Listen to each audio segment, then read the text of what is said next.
form. Okay. So even a layman can, easily understand the concept behind permissible and forbidden musical instruments. But when we focus on the traditions, narrations of our holy imams and the prophets and the incidents that took place in their time related to music and musical instruments, there is an interesting one. Safwan, son of Abi Umayyah, he was a companion of the Holy Prophet, peace be upon him, and he narrates that he was once sitting with him, and suddenly Umar, son of Korah, he entered, and Umar, son of Korah, was a prominent musician in Medina at that time. He arrived and said, "O Prophet of Allah, I can't find any other way of earning my bread except through these musical instruments. As if Allah has inflicted a misery upon me, therefore permit me to continue with this occupation, and I assure you that I shall not exceed the limits of shamefulness." So the Prophet, peace be upon him, he replied to him and said, "I shall never permit you to indulge in such God-forbidden and lowly occupation. There is no honor nor blessing for you, O enemy of Allah. Indeed, Allah has provided means of lawful sustenance, but you have chosen that which is forbidden. Beware, should you again utter such words, I shall punish you with a harsh beating."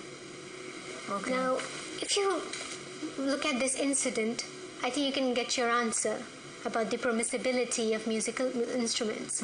So you can't say that, okay, I have no options in my life, I can't go for any other ways of earning or to provide means to my family, because obviously Allah has offered you so many things. So why go for something which is haram? Absolutely. To earn money, So obviously there is no permissibility of using musical instruments to buy them, to sell them, or to do any business related to it. Okay, this was really interesting points, and we'll try and come back to that. We've actually got a caller on the line, so let's take our first call. Assalamu alaikum. Wa alaikum salam wa rahmatullah. How are you doing? You right? Yes, alhamdulillah, brother. How are you? Alhamdulillah. Just to be very quick, there are two types of questions which I want to ask with your speakers. That you see, nowadays when you listen to a Noha Marcia, there is a beat going on, and the beat is like a music which makes your rhythm in the mind, and the music goes on in your mind. So what is this they are doing? There is a cut-to-throat competition now in Noha and Marcias, and like I should promote and they what they do, they copy the tune from a music, right? And they produce it in the Noha, right? So what do you comment on it? And they have the beats at the background as well. Yes, when you are listening to it. Yes. The second one question is, now you see nasheeds. In nasheeds, they give the background score as a music, right? How can, like, when taking the name of Allah, you are putting music in it, and now then people are rolling and dancing on it. So how can it be permissible halal music in Islam? Because, like, I can give you an example, like when the Bibi entered the what do you say that? In the Sham, the Yazid Darbar, right? Yes. The music was going on, and the music was based on the nasheed as well, and they were pronouncing the name of Allah with music. So how can you say that it's a halal music? The music cannot be halal. It's a debatable question. Yes. Right? Yes, absolutely. So can you please comment on it? Sure, of course. Thank you. Thank you so much for your questions, brother. Thank you so much. And if anybody at home as well has any views or any questions, then please do feel free to call in on the numbers on the screen, or you can email us at womansview@ahlulbayt.tv. It's a very good point about, because we do hear Noha Look Me Up and Marcias, where they will, especially Noha and Look Me Up, there will be like a beat, so there will be, and I know it's supposed to symbolize the beating of the chest, matam, but I mean sometimes it is a bit debatable. Yeah. Whether because if you just wanted to symbolize beating of the chest, it could be a lot more subtle, or what's your take on that? First of all, I would like to clarify one thing. I'm in no position to actually say whether this is halal or haram. All I'm saying is that certain marajas, they have considered certain type of music as halal and certain type of music as forbidden. And they have actually defined the two types. But then there are certain marajas who say, no, music is completely haram, no matter what type. So first we have to understand the main concept behind the permissibility and it's being forbidden.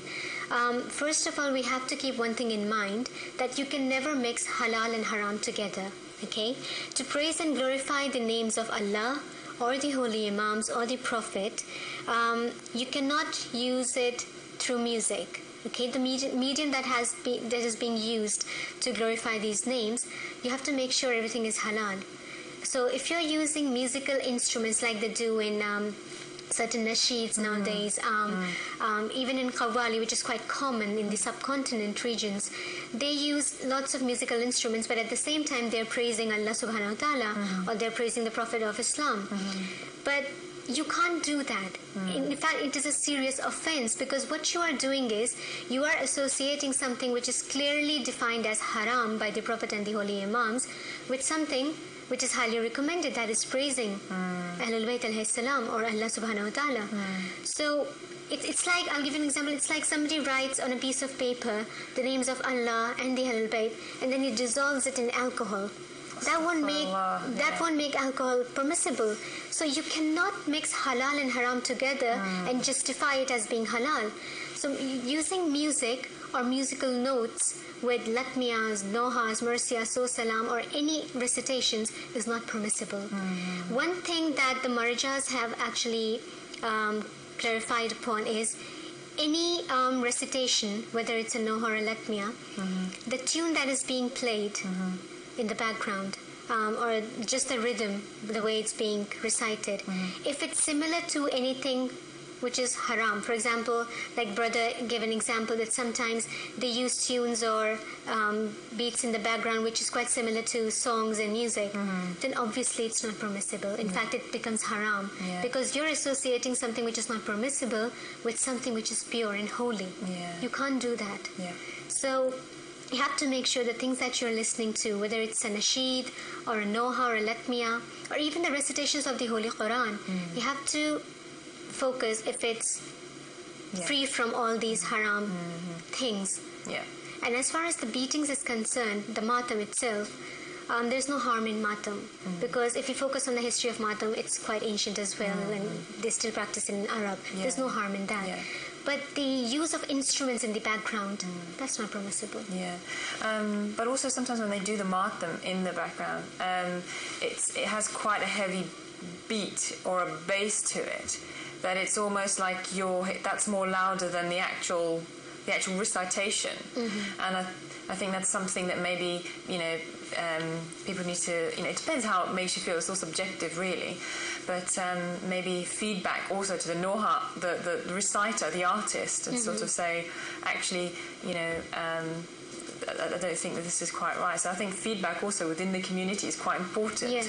You have to spread awareness among reciters that when you're reciting something which is obviously religious, you must take into account that the tune that you're reciting it in is not similar to some Hollywood or Bollywood song, because unfortunately we come across some nasheeds and nohas, and you actually think that this sounds familiar, and this is not the type that you should listen to.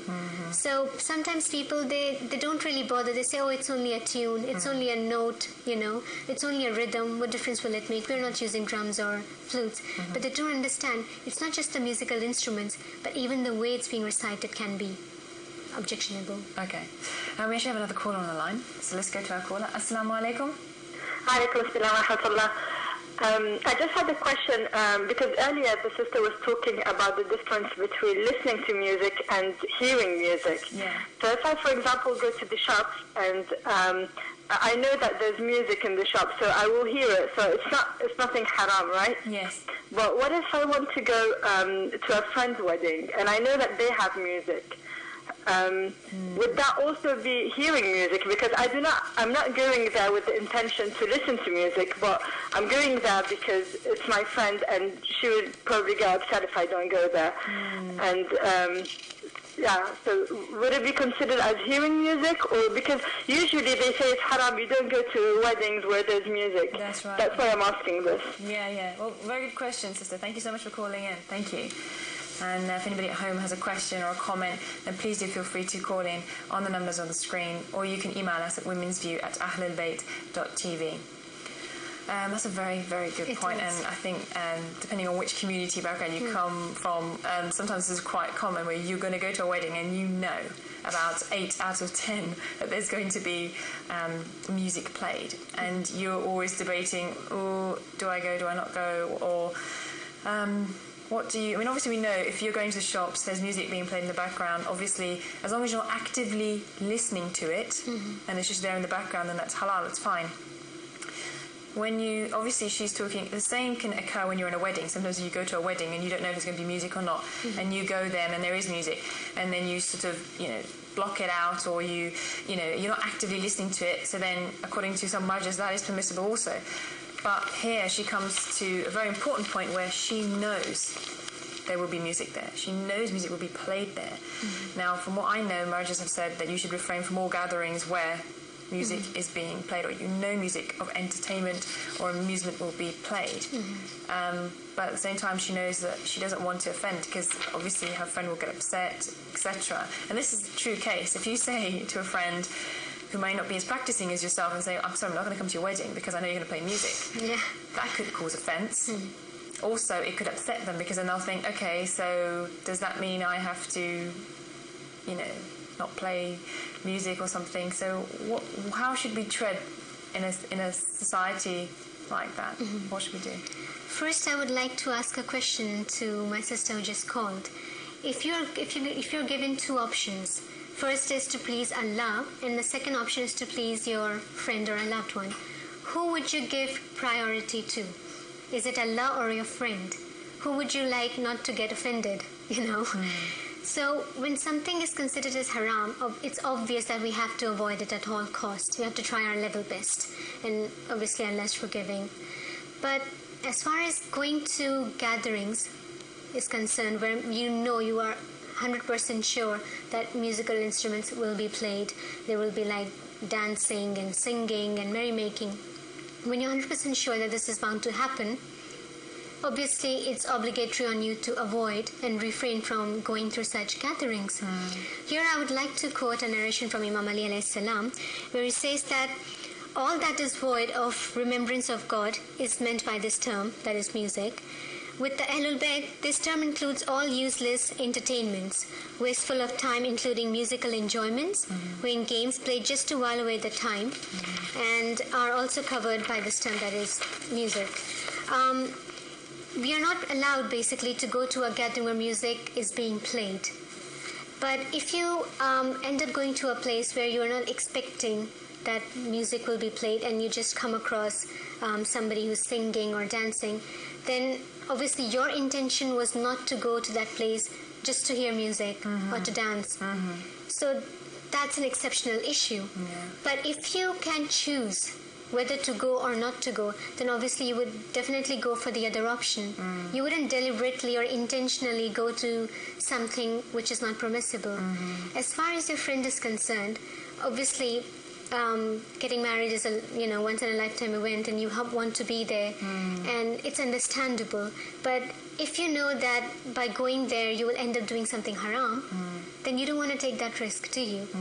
You can always go and congratulate your friend later or day before, but you don't actually have to indulge yourself or involve yourself into something which is haram, just to please someone who is also a creation of Allah subhanahu wa ta'ala. Because here you're getting a choice between pleasing Allah, the Holy Prophet, peace be upon him, and his progeny, or to please your friend. As far as going to shops and public places is concerned, the marjas have said, obviously if you're deliberately, intentionally listening, then it's haram. But if it's just in the background and you're just hearing it, then there's no harm. Okay, well, thank you so much. We're just going to go for a break right now. So please do join us after the break, where we will continue this interesting conversation about music and its effects. Assalamu alaikum wa rahmatullahi wa barakatuh.